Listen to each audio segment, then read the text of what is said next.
کون سے جانور یا پرندے کھانا جائز نہیں ہے؟ دوستو اگر آپ ہمارے چینل پر نیو ہیں کائنڈلی اس چینل کو سبسکرائب کر لیں اور نوٹیفیکیشن کو آن کر لیں تاکہ مزید ویڈیو آپ تک پہنچتی رہیں۔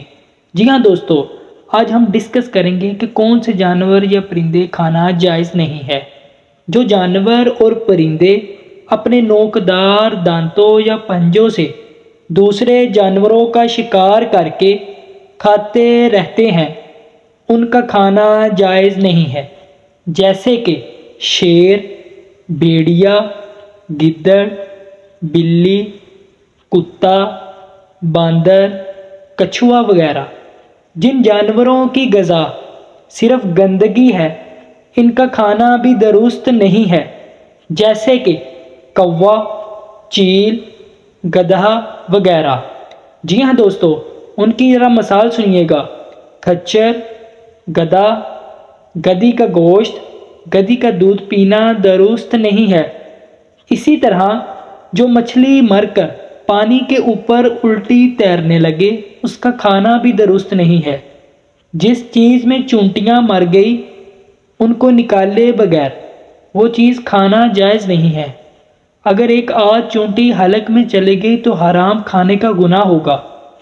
جو گوشت ہندو بیچتا ہے اور کہتا ہے کہ میں نے مسلمان سے ذبح کروایا ہے، اس سے خرید کر کھانا بھی درست نہیں ہے۔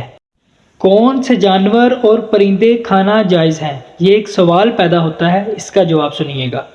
طوطا، فاختہ، چڑیا، بٹیر، مرغا بھی، کبوتر، نیل گائے، ہرن، بطخ، خرگوش، بکرا، بھینس، گائیں، اونٹ وغیرہ سب جائز ہیں۔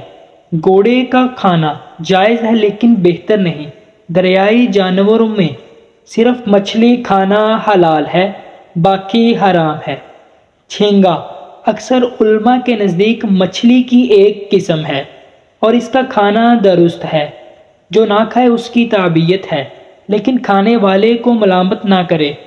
ایک سوال پوچھا جاتا ہے، اوجری کھانا کیسا ہے؟ اوجری کھانا حلال ہے۔ کائنڈلی ہمارے چینل کو سبسکرائب کر لیں اور اسلامک انفارمیشن آپ تک مزید پہنچائی جائیں گے۔ السلام علیکم ورحمۃ اللہ وبرکاتہ۔